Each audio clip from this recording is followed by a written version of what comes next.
Amen. Shirat Hayam can be found on page 143.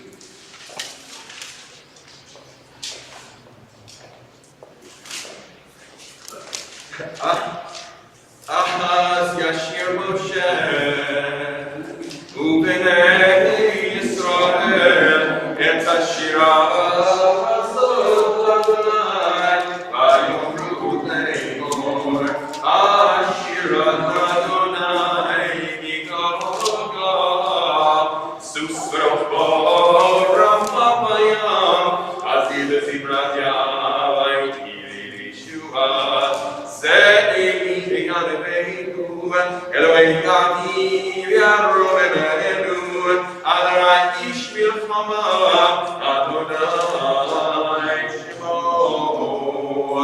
Markevot V'Akros V'Teiro Yeramayam.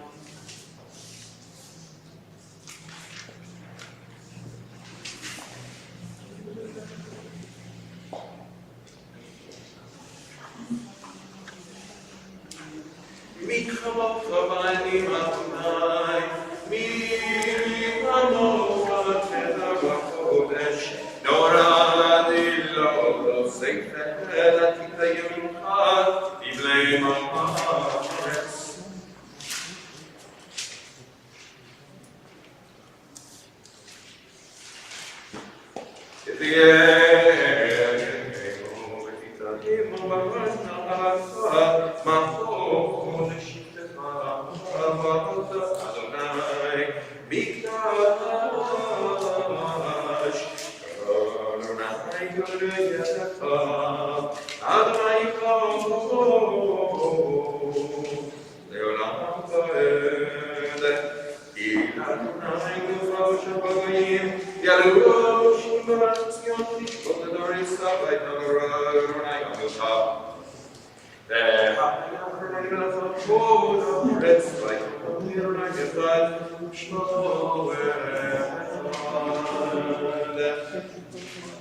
Our Shacharit service begins on page 147.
Bottom half of page 148.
Welcome Nathan and Alex to our quasi-bima, and we ask that we rise on page 149 for the heart of the prayer, our call to prayer. Down.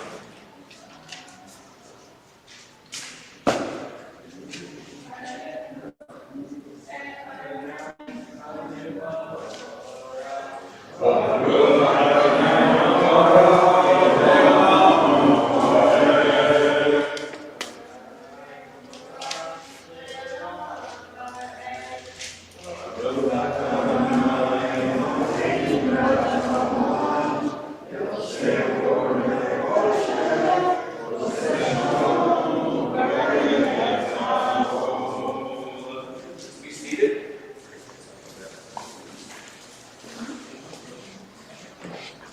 And we look ahead to introduce our Shema at the bottom of page 150 for the introductory prayers.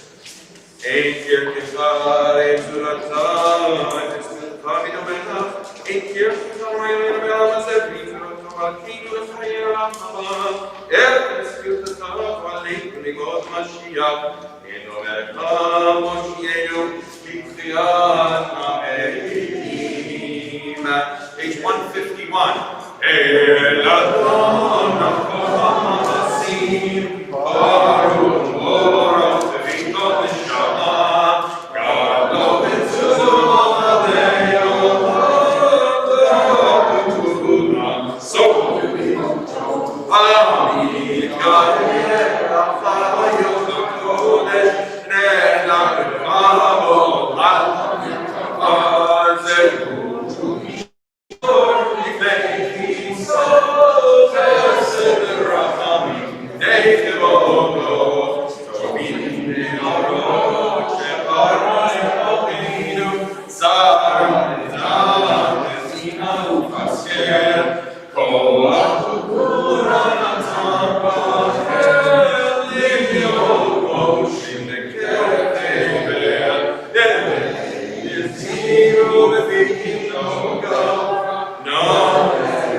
Continue privately on page 152.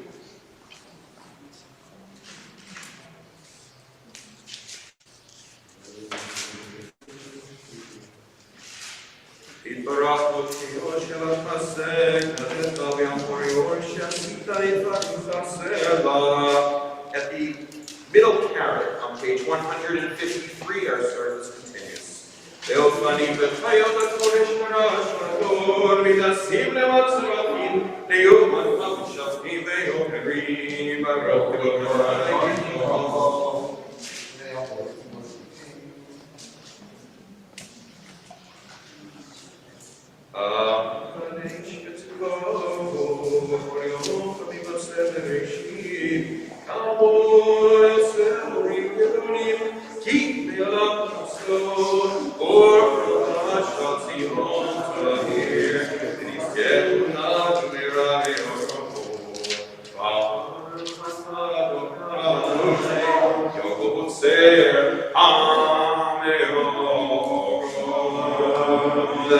On page 154, our blessing prior to the Shabbat, as we gather our four corners of Kali, we welcome Macy to lead us in Ahava.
Our service continues in the middle of page 158 at the carrot, page 158.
Amen.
Page 165 at the top of the page, the priestly blessing, and then a prayer for peace in the world, Sim Shalom.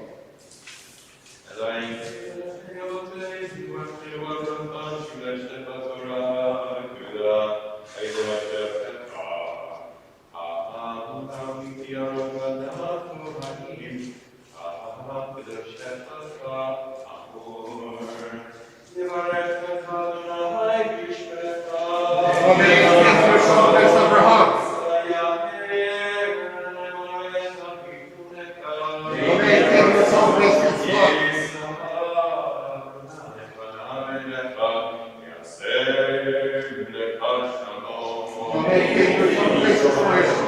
Sing shalom, sing shalom, sing shalom,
Page 167, the Kaddish Shalem. Please be seated for transition to the Torah service.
Before we turn to the Torah service, if everyone would turn back to page 104 just for a quick moment. And I want to welcome everyone who is joining us online this morning, as well as those here in the social hall. In Birkot HaShachar, the morning blessings, there's a list of everything that had to go right for us to be at services this morning. And this morning I was particularly focused on the second blessing on page 104, God who straighten out those who are bent. I am here today unable to comfortably stand and thinking about the fact that to be upright, to stand, to have that strength requires a whole bunch of things to go right. Right now, the physical therapy, the medication, everything, my work, my discipline, And that's part of what those blessings are all about. It's not necessarily a list of everything that's perfect in our world, but it's a reminder to think about those things that have to be right and what our role is in making it so. So we are now at the service for taking out 2 Sifrei Torah. This is Shabbat Para. We'll talk about that a bit more later. Page 168, we start at the top of the page, Ein Kamocha, and then we'll rise when the ark is opened, and our 2 Sifrei Torah are removed. Page 168, Ein Kamocha. Ein Kamocha, Elohim Adonai, Ein Kamocha, Sefa, Malchut Lecha, Malchut, Kol Ami, Uben Shabtecha, Echol Torah, Adonai, Adonai Melech, Adonai Molech, Adonai Yimloch, Le'olam Va'ed, Adonai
Shema Yisrael, Adonai Eloheinu, Adonai Echad.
Please be seated, everyone.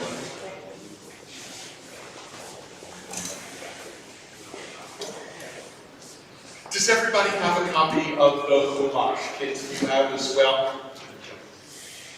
Good morning, everyone. Shabbat Shalom. This is Shabbat Parah, the Shabbat where we read the third of 4 special readings in preparation for Passover. We'll talk about that when we get up to the second scroll. But I wanted to say a word about the reading from the first scroll, from Parshat Shmini. We're going to be reading from chapter 11, page 636. This has nothing to do with the laws of bankruptcy. Chapter 11 has to do with the dietary laws, with kashrut. So, where do the laws of kashrut come from?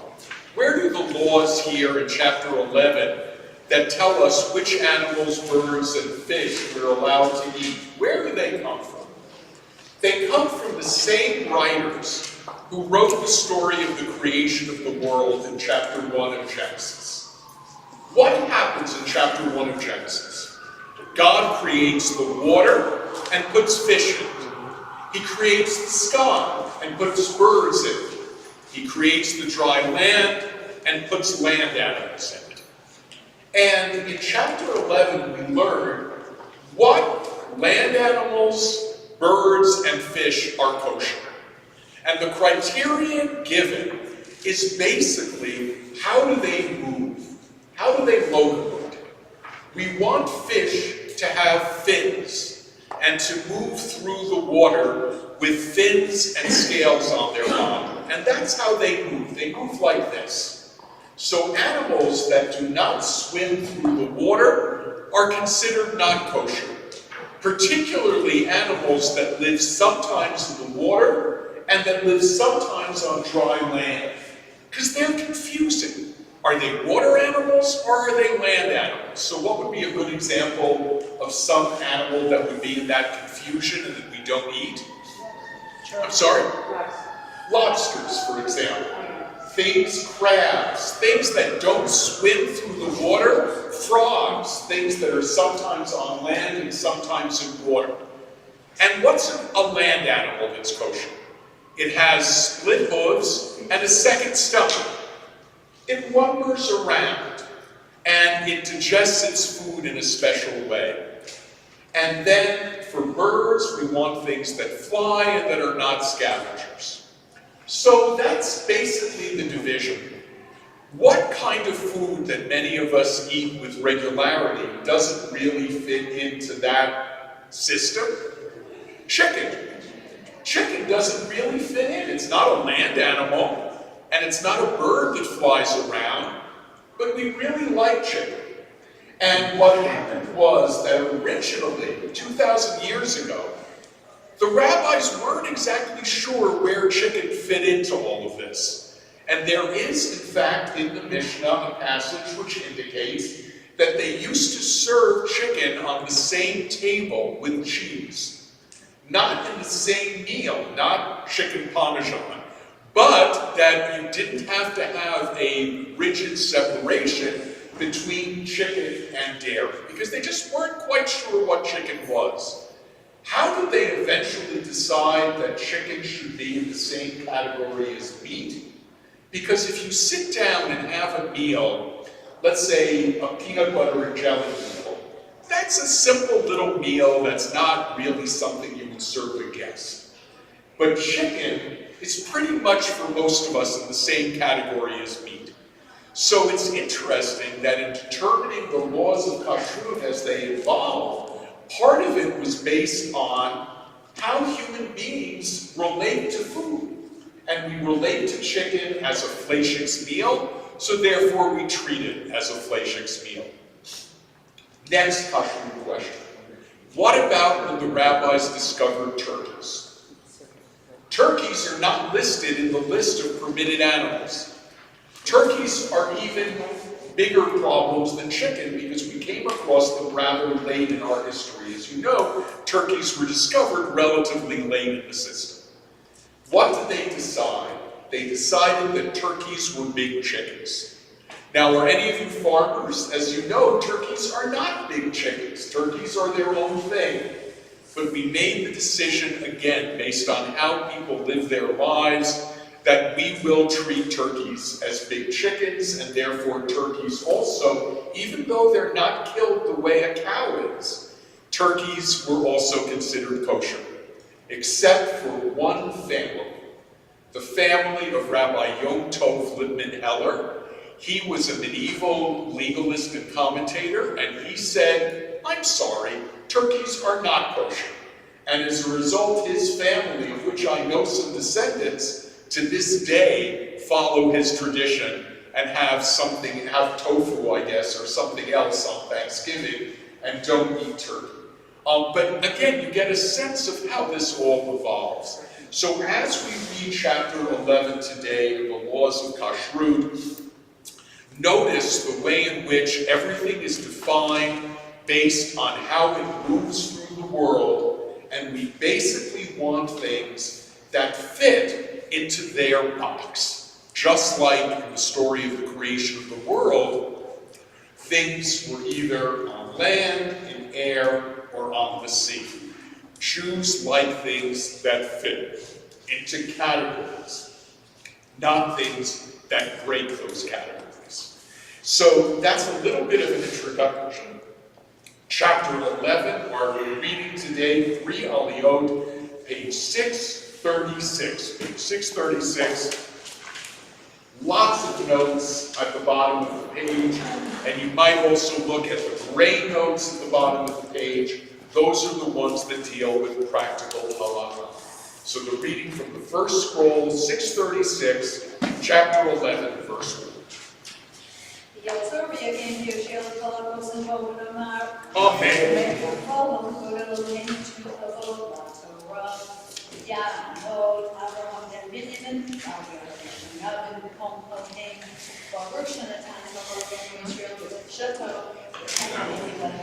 Amen.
Ahavet Zerot Mimale Hasgira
Our reading continues on page 638 with verse 9. Tzad, Amod, Le'evat Mendel Basha, Le'evat Mendel.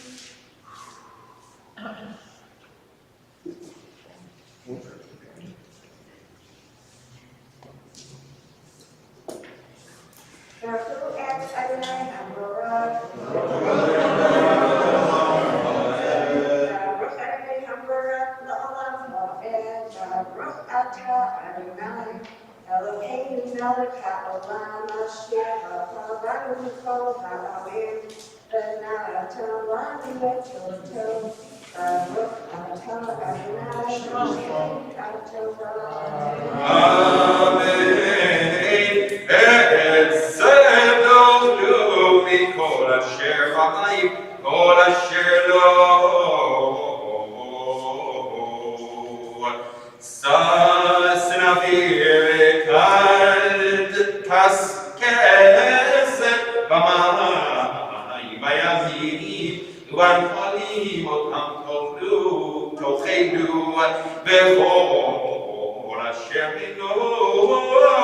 Stop here because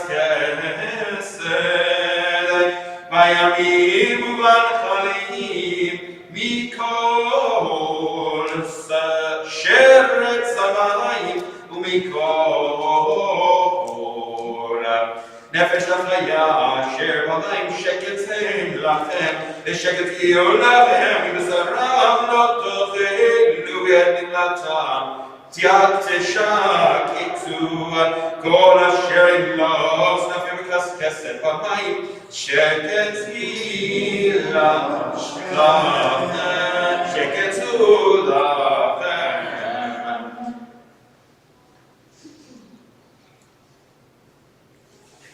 Baruch atah Adonai Eloheinu melech haolam, asher natan lanu Torat emet, v'ha'agei olam natav v'tochenu. Baruch atah Adonai Eloheinu Torah. If you ever wondered why is the stork the animal that's considered the animal that carries babies into the world, right? We have that image. Here we learn that the stork's name in Hebrew is the Hasidah, which means the pious bird. Why is the stork considered pious? Because the stork very visibly takes care of its own young. And because of that, it developed that wonderful sense that the stork is a very specially loving, nurturing animal, and that's where that image comes from. In this last part, I just want to point out something that does not apply so much in America, but does apply in Israel, that locusts and crickets are kosher. Certain locusts and crickets are kosher, and that's what's spelled out here. In Israel, some North African Jewish communities preserve the tradition of which locusts are kosher. So when you go to Israel, you can find a kosher cricket store. So in any case, that's a little bit of what's surprising in verse 20 and following. Where are we thinking about now? Our reading continues on page 639 with verse 13. Lord, help them out, worship of Hallelujah, Aliyah Shmishit.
We'll do it before the hot chart.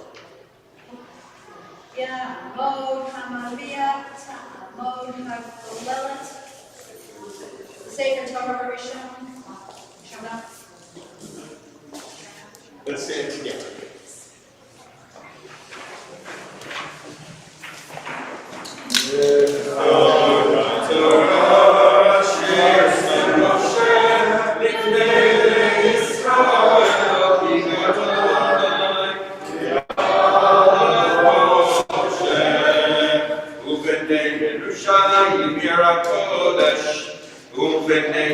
Yerushalayim,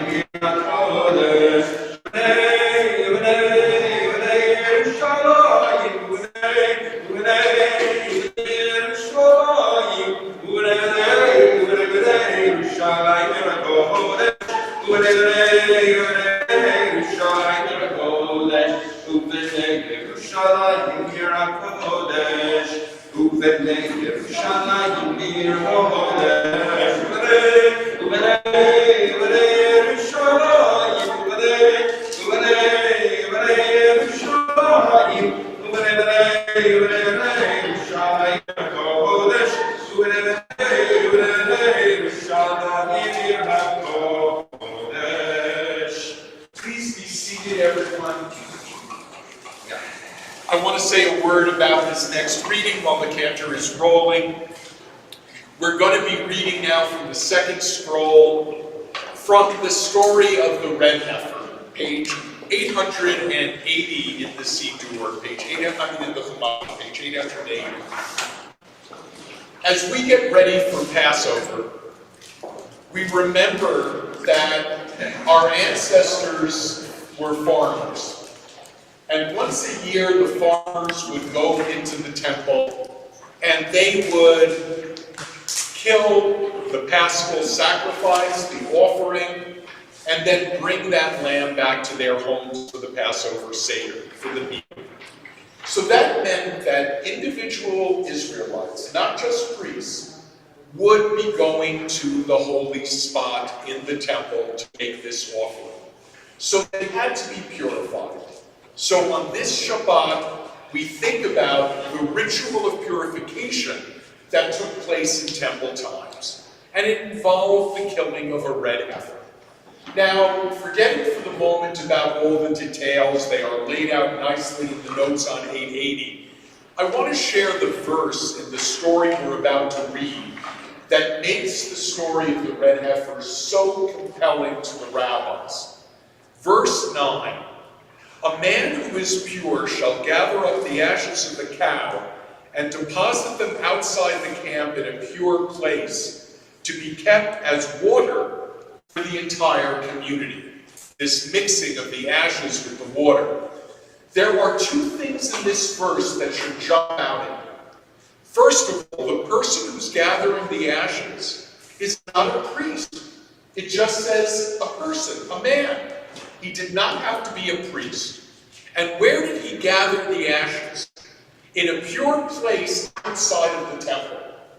This is the first indication that you can have purity outside of the temple walls.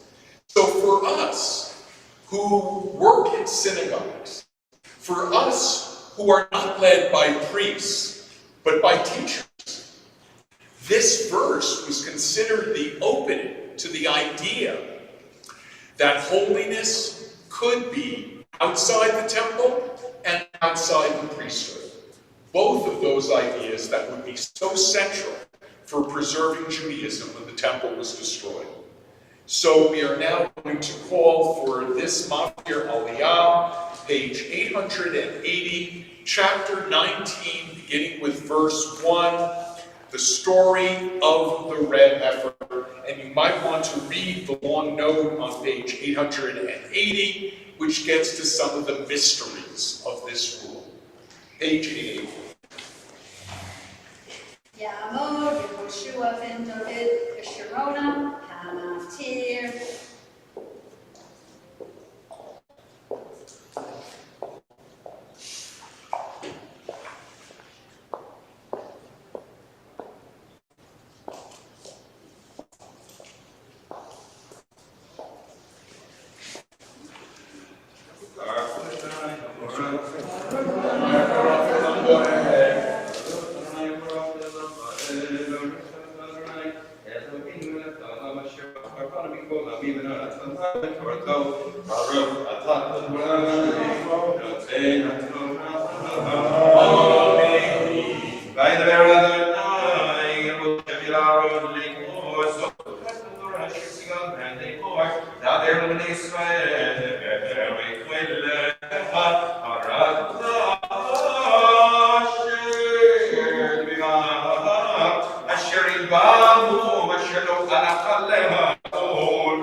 Viet Dr. Iris Sherman, Viet Judy Hirschman, Viet Stacy Megalitis, Viet Michelle Langmead, Sissel Basha Batkaya Dina, Viet Basha Kos, Viet Yisrael Ben Chaim, Viet Zaid Ben Aharon, Viet Joan Leland, Viet Rachel Bashmul Viestra Levi, Viet Chaim Ben Herschel Ben Yami, Viet Louise Bat Shana Petzel, Viet Chaya Zittel Bat Miriam, Viet Leah Bat Basha Mordechai, Viet Yosef Bat Basha Sarah, Viet Rubieta Bat Mariasha, Viet Walter Dorr, Viet Langley Rosenberg, Viet Ronnie Siegel, Viet Michael Paris, Viet Bat Yagolda Bat Rachel Hoda, Viet Yisrael Job Ben Sarah Eshka, Viet Sarah Bat Sarah Nuhenu, Viet Risha Kayla Bat Sarah Eshka, Viet Dvorah Ruth Bat Sarah, Viet Asmat Batya Bat Dvorah, Viet Meir Eliyahu Ben Basha, Viet Nechama Esther Bat Racha Elia, Viet Malka Bat Chava Rachel,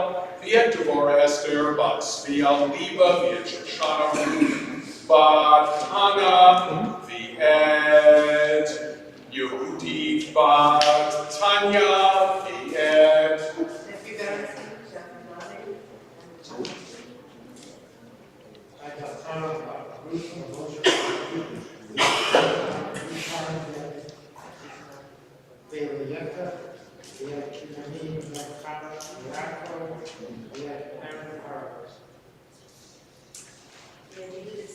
Miriam, we have Allison Catherine, we have Linda Goodman, we have Jane Harvey. Malcolm Raphael, Zachariah, Leila Atson, Zachariah, Shana Brad, Rickle, Kudo, Stacy Riddle-Vargas, Karen Burrows, Richard, Teal Michael, Farrell, Shemaya Gomez, Cora, Sarah Ethan, Hart Sakona, Gordon College, and Rick Rogers. HaKadosh Baruch Hu Yimalei Rachamim Aleihem. May God offer speedy healing to all those whose names we've mentioned, as well as those whose names we carry in our hearts. V'yishlach lehem meherufa shlema min hashamayim. Our prayers are for a healing of spirit as well as a healing of body. V'tok shar ha'cholim, together with all those who are ill. V'chasek et yidei ha'oskim b'tzorcheichem, and God strengthen us. Those of us dealing with illness, those of us caring for others, and those in the medical community who care for us all. Shabbat Yisrael before Krobel Avo Hashra Ba'Golo Nisman Karov and Omar. Amen. Let's stand together now. Those who are able, the second Sefer Torah will now be lifted and taught. Yamod, Bia, Tamod, Lilith, Sefer Torah,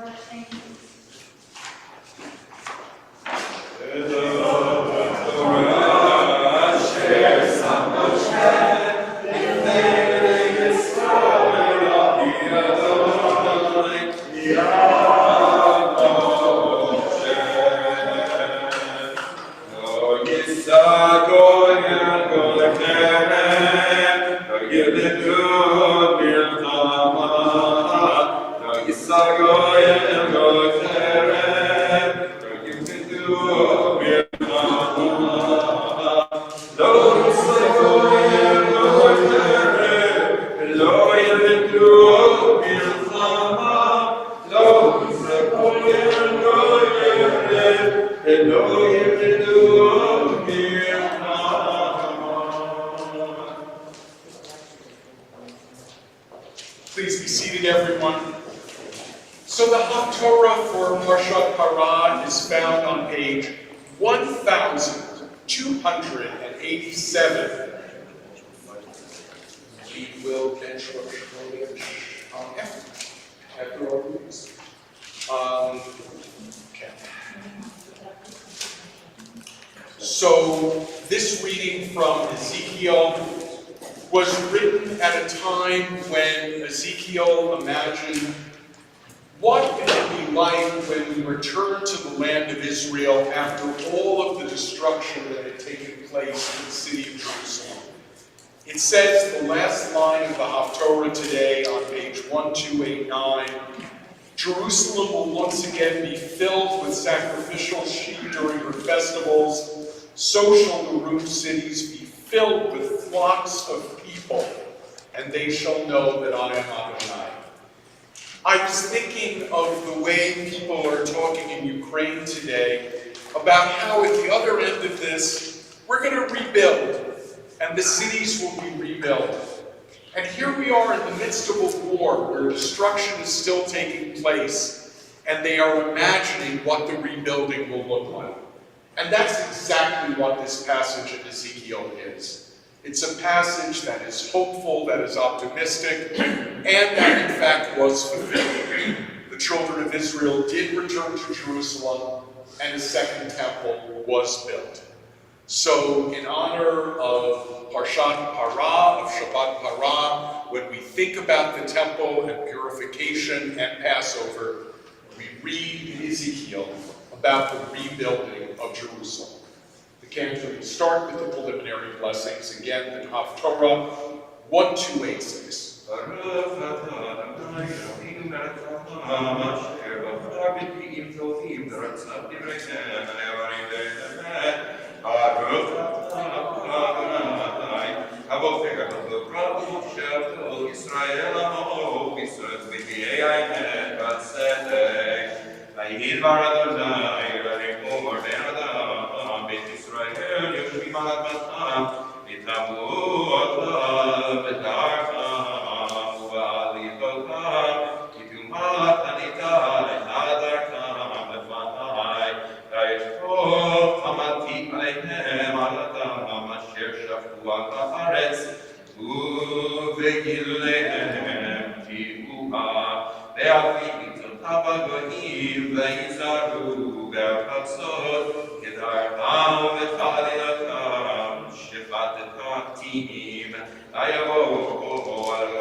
Amen. Yashikoa. I want to introduce the prayer for our country with two short passages found on page 158 in the Siddur. The Hasidic master Shalom Shachnas said the following: that which results in good cannot take place without opposition. What a fascinating thought that is. That which really makes the world better will stir up opposition, and we have to be prepared to confront them. And Marcia Falk wrote the following blessing that I want to offer on behalf of our nation.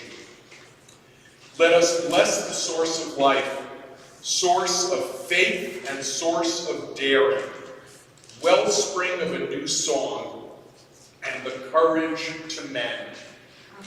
I think that passage is really powerful. The courage to mend. Fixing things is not simple, and it doesn't take place easily. It requires courage. So as we hear now the prayer for our country, let's think of how we can strengthen one another to have the courage to face any opposition and to continue to move towards the good. The prayer for our country responsively in the English, page 177.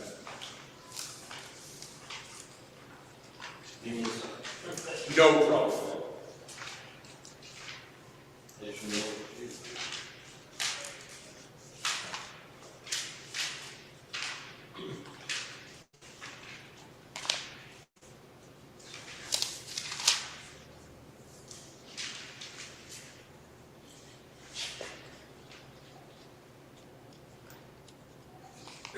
May we see the day when war and bloodshed cease, when a great peace will embrace the world.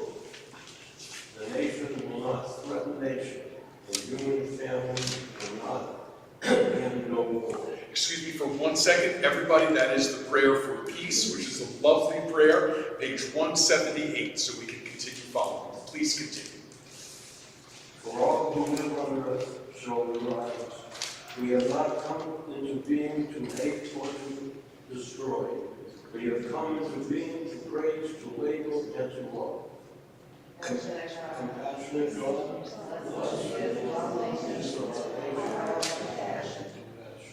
fulfill the promise conveyed in Scripture. I will give peace to the land, and you shall lie down, and no one shall terrify you. I will rid the land of vicious beasts, and it shall not be ravaged by war. Let justice and righteousness flow like a mighty stream. Let God's peace fill the earth as the water fills the sea. And let us say, Amen. I want to add to that the second to last paragraph on page 177. It's a special prayer for those soldiers stationed abroad who are now on the front lines of protecting and defending democracy. Creator and protector of all, watch over our armed forces and all those entrusted with our safety as they daily put their lives at risk to protect us and our freedoms. Be with them in times of danger, give them courage to act with honor and dignity, as well as insight to do what is right in your eyes, and let us all say, Amen. You notice, by the way, that the flags have joined us here in the social hall as the sanctuary is now being refinished. And let's stand together, those who are able now, for Hatikvah, the prayer for the state of Israel, page 448.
month of Nisan, which begins next Shabbat. Next Shabbat will be Rosh Chodesh Nisan, the month of Passover, page 108.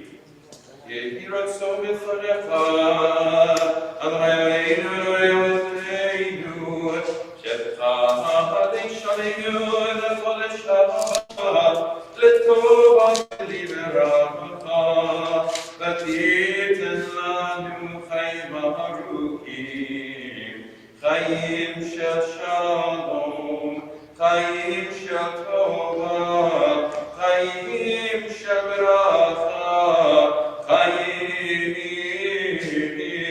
של פרנסה, חיים של בריאות הצלות, חיים שישמע יראת שמיים ויראתכם, חיים שאין בהם בושה וכלימה, חיים של אושר וכבוד, חיים שתיאמר בתורה ויראת שמיים, חיים שימלאו בשלום ליבנו בטובה, אמן. יהי שעשה ניסים לאבותינו, הגלותם ירדו לחירות, ותיקח אותנו כבוד, יקבץ נידחינו מארבע כנפות הארץ. חברים כל ישראל, ונאמר אמן.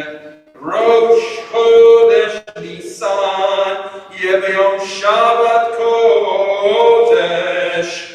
אבל עלינו יהיה על כל ישראל לטובה.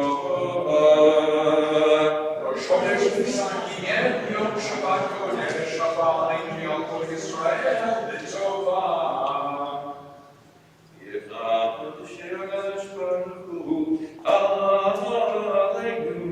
יעקב בית ישראל, בית ישראל, לחיים ושלום, לששון ושמחה, לשמחה נחמה,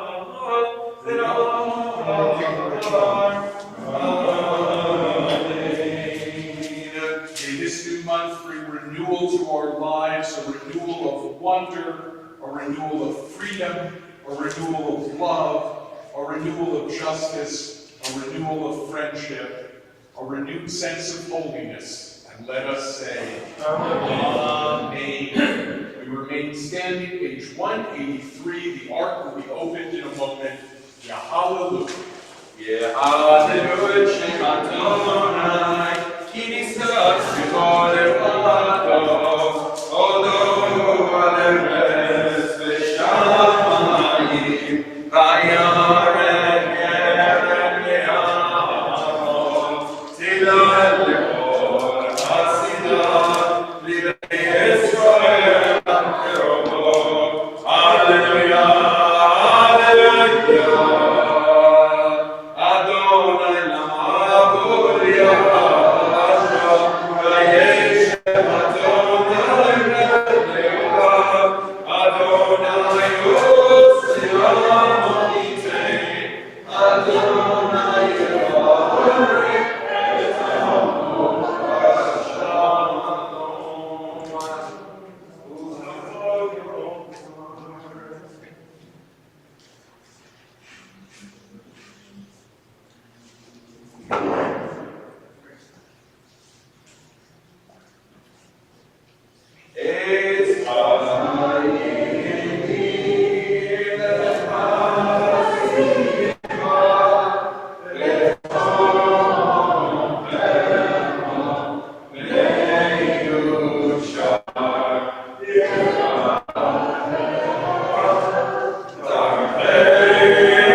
Please be seated, everybody. Does everyone still have a Bible with them? Because I wanted us to read a passage together today, this morning. Again, good Shabbat, everybody. Chapter 10, page 632. In the midst of this morning's Torah portion is one of the least understandable paragraphs of the entire Bible. The story of the deaths of Nadav and Avihu, the two children of Aaron. And I want to just read this paragraph with you, and then let's talk about it a bit. Debbie, can I ask you to read? Okay, so chapter 10. 632 in the Bible. Now Aaron's sons, Nadav and Abihu, each took the fire and laid it in him. And they offered before the Lord alien fire, which he had not enjoined. And fire came forth from the Lord and consumed them. Thus they died at the instance of the Lord.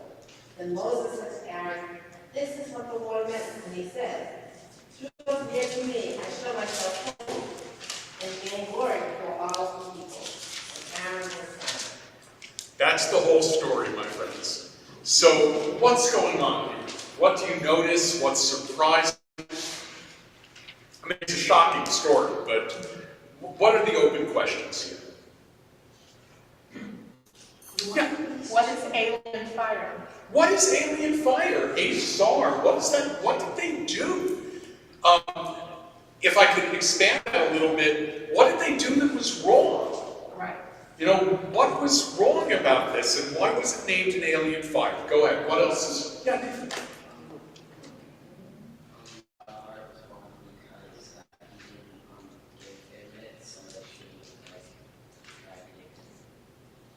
Right, so that Nathan's pointing out that it says here that they offered a fire that God had commanded. So they seemed to do something on their own initiative, something that wasn't done in the right way. By the way, one of the rules that's coming up shortly after this is the rule that priests shouldn't drink. So one of the things that some of the commentaries say to blame Nadav and Avihu is that they were drunk when they went out there. Don't know, there's no indication of that, but okay. What else is shocking in this part of the story? Yeah, please, Kevin.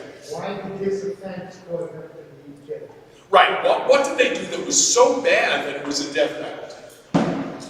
And what else?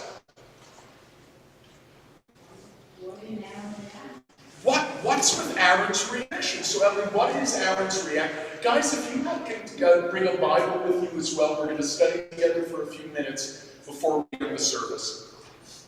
So, what does it say? Aaron was silent. So he just witnessed two of his children dying at the altar. The altar is brand new, and Aaron is silent. What is that silence about? Maybe it's a silence of mourning, but we don't know. So this is a rather complex story. Guys, we're on page 633, if you don't mind, in the Bible. So Nadav and Avihu did something wrong. They were punished severely for it. An example was made of them in front of all the people. And then Aaron is silent. So I came across a sermon that my father wrote, but never to deliver as a sermon. He wrote it as a letter to me. It was sort of very interesting. I found it in my files for Parshat Shmini. That my father, in the aftermath, now you're going to have to go way back in your history here. You guys remember Watergate? Yeah. So in the aftermath of Watergate, what was one of the lines from the Watergate scandal? One of the lines was, it's not the crime, it's the cover-up, right? So my father wrote a sermon, or wrote an interpretation of this story based on the idea that there was something being covered up. And it's sort of a modern midrash. And what was fascinating about what my father wrote was that he wrote it as a letter to me.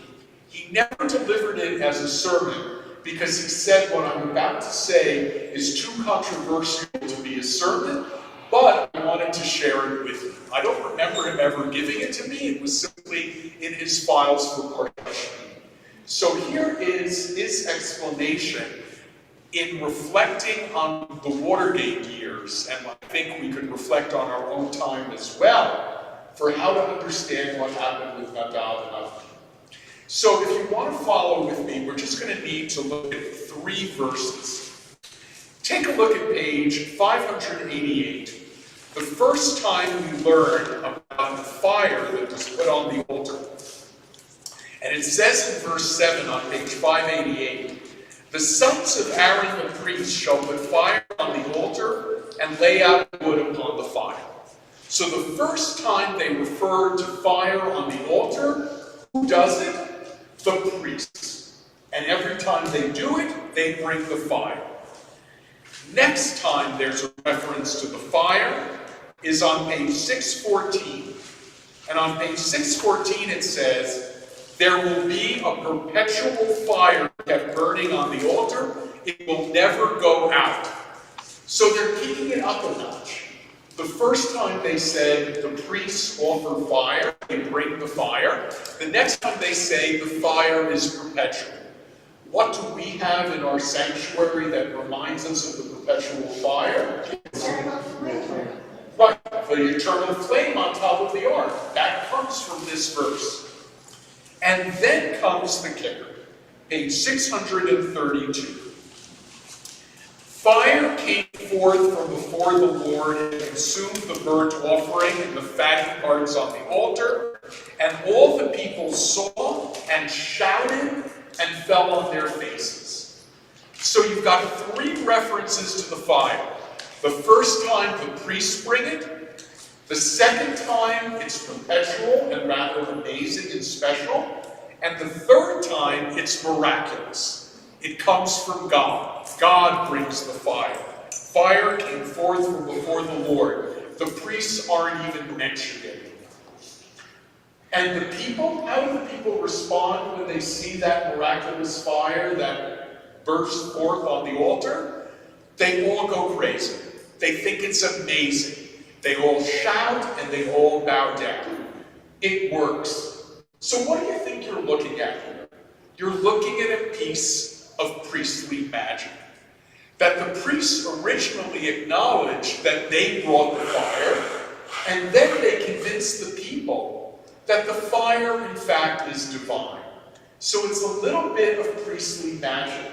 It's how the priests convince the people of God's presence.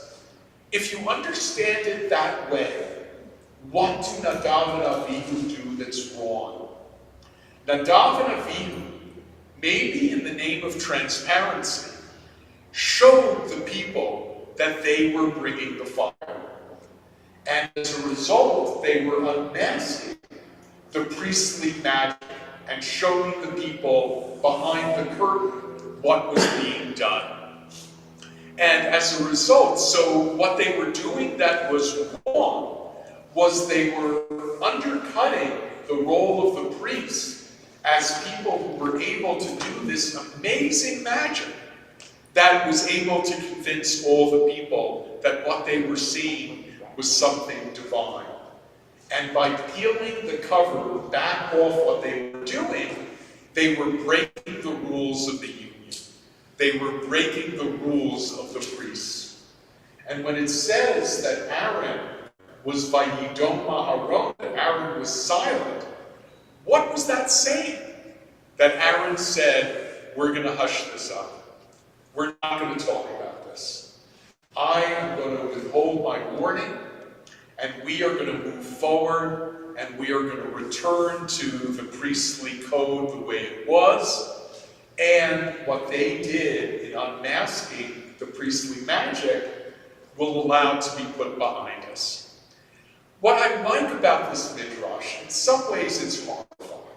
The idea that the priests would cover up the killing of Nadav and Avihu and do something like that to preserve their sense of magic is just really weird, though the whole story is so strange. But I think thinking about our moment politically, this is really a midrash in keeping with the idea of the importance of transparency and truth, and of the fact that sometimes our leaders try to manipulate and hide things from us. And how do we respond to that? And what do we think about what needs to be unmasked, and when do we want the magic to be able to work on us? So I wanted to just share that. Any thoughts about this? Yeah, please, Carol. Well, that's amazing, first of all. A different way to look at it, which is totally different way to read it, is sort of thinking of weird ways to read this. In the beginning, it's the sons of Aaron who start the fire going. And then, kind of like, the magical carafe of oil that is never empty, in the next section that we quoted, they don't have to keep it going because miraculously it keeps going eternally. And then miraculously, the fire of God comes out and consumes the sacrifices. And the people are very impressed. And the priest just jump-started it from the very, very beginning with the first candle, They were like the shamans, and the rest of it is miraculous. And then, Nadav and Abihu came in there and diminished God's glory by looking as if they were lighting it. And God says, oh, well, the sacrifice just gets completely, God's fire comes out and makes the sacrifice. And they were just getting too close to it, so they get consumed in the same way.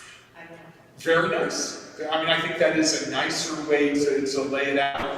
And also, it feeds into that idea, Carol, that we take the first step and then God responds.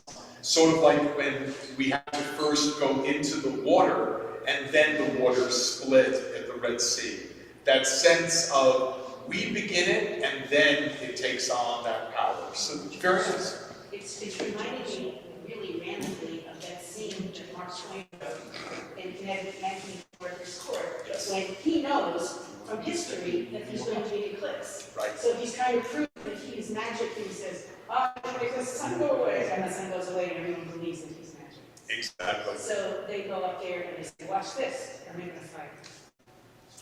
So I found it very interesting, but my first reaction was when it said that the silence was, that it was a silent scream. When it reaches so hard and so dim, that all the crowd is nothing.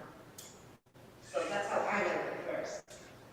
Right, it's so true. Any of us who have been mourners know that sometimes your first response really is silence. That what are we going to say?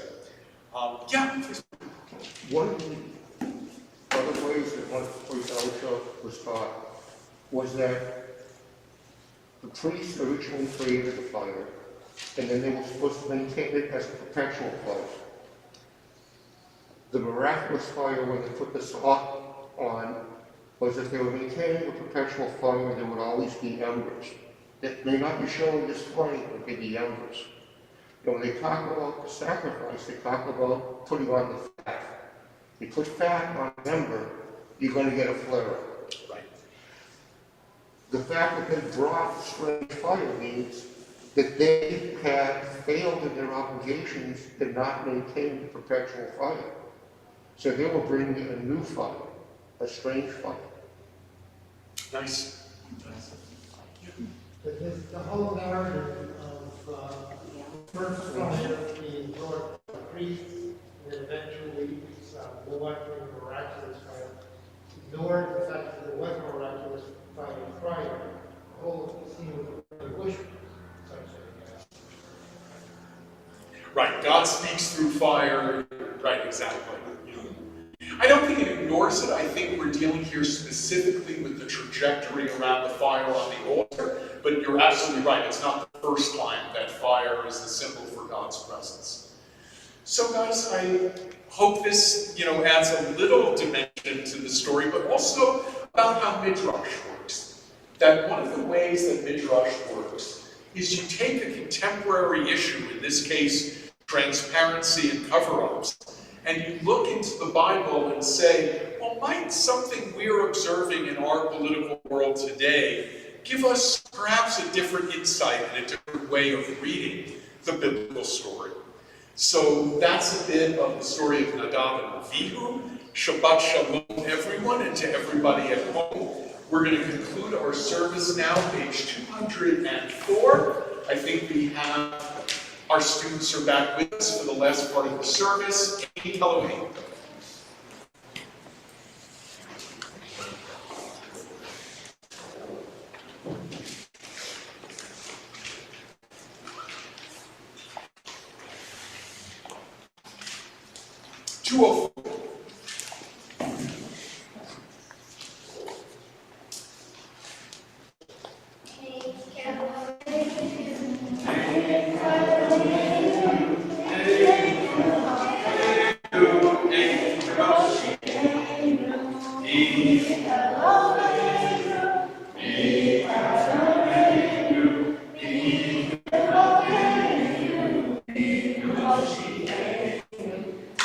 God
Thank you.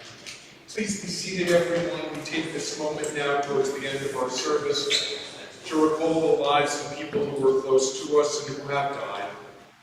We know the sadness, the death this week of our member, Irving Lipsky, the husband of Sylvia and father of Elise and Richard. His funeral was yesterday, and visits of consolation were yesterday afternoon as well. We extend our condolences to the Lipsky family on this loss. We also know during the week to come the Yortsites, the anniversaries of the deaths of Mary Fleischman, Ann Teichner, Ruby Sandler, Benjamin Friedman, Benjamin Mallon, Helen Ross, and Israel Nova. The mourners and those who are recalling a Yortzeit stand together now for the Kaddish to also.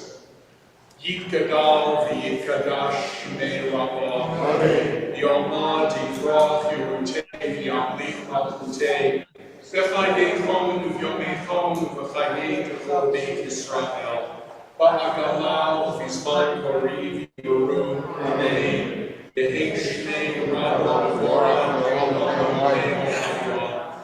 Yiforach v'yishtabach v'yimha'ar v'yitroman v'yinaseh, v'yitadar v'yitaleh v'yitalal shmei kudshah v'yehu, v'yelam yikol b'yakata v'shirata, tushbechata v'nefemata v'amiran v'yamah v'yimeru, amen. Yehei shlomo rabbo v'yishmaya, v'chayim oleinu v'yal kol Yisrael v'yimeru, amen. Oseh shalom v'romah, hu yaseh shalom, oleinu v'yal kol Yisrael v'yimeru, amen. I just want to make one announcement before the concluding prayer, and that is to remind everybody about a very special program tomorrow at 1 p.m. It is on Zoom, and I believe, Andrew, we've asked for registration, and registration is still possible to get the Zoom link for the program tomorrow. It is on Jews in other countries, and we're going to explore that in two sections. One, Jews from Egypt who dealt with persecution and loss, and then two young women who are going to speak about Jews in the Hispanic world in Costa Rica and in Mexico City, which are communities living with some complexity, but basically rather well-to-do communities with very interesting communal structures. So it's a chance to learn a little bit about Judaism and Jews as a worldwide community, focusing on Latin America and on Egypt from 1 o'clock till about 2:15 tomorrow. I hope to see many of you there. I think that's it for announcements. You can poke your head in and see that the sanctuary, the carpeting is gone. The sanctuary is now down to the basics, and then we are going to now rebuild it step by step, getting the floor organized, getting it recarpeted, getting the bima redone, and then moving in our chairs. So we should be back there at some point in coming weeks. But meanwhile, I hope people are enjoying the atmosphere here in the social hall. So we will conclude our service with Adon Olam. Page 211, Adon Olam, and then the cantor will lead us in Kiddush and Motzi. Hi, kids.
Let's stand together for Kiddush and Moses. Sheshet yamim asa Adonai et hashamayim et haaretz vayom hashvi Shabbat vayinachash vayom hashvi Shabbat vayinachash al pein berach Adonai yom hashvat vayikadshehu savrai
People say that.